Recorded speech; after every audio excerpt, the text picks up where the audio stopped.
Goed, nou praat ons oor deel 2. Jesus was geen Jood nie, want die woord Jood kom nie in die oorspronklike teks voor nie.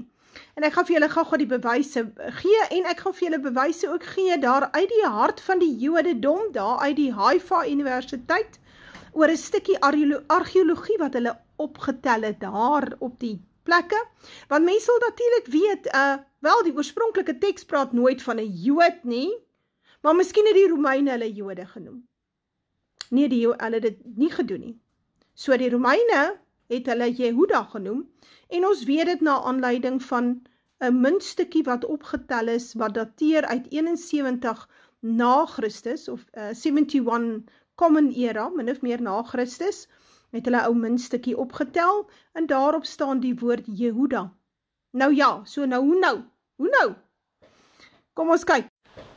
Interessant, hier het ons die woord H3064 in die Strongs, daai H staan vir Hebreeus, en die woord hier is Yehudi, of kyk hoe spreek jy hom uit, Yehudi, en hulle sê hy moet eintlik Yehudite wees, of Yehudiet, Judaït, kyk mooi, maar hulle het hom gaan vertaal met Jew.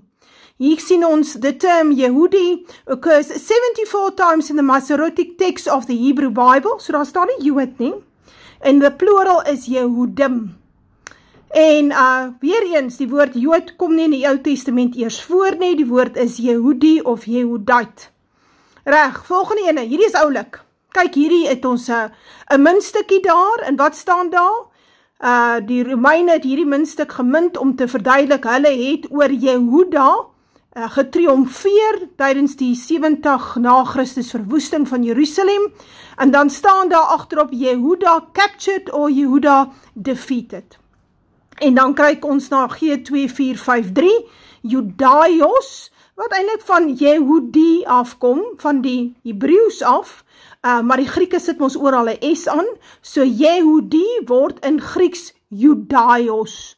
Niks te doen met Jood nie, alhoewel hulle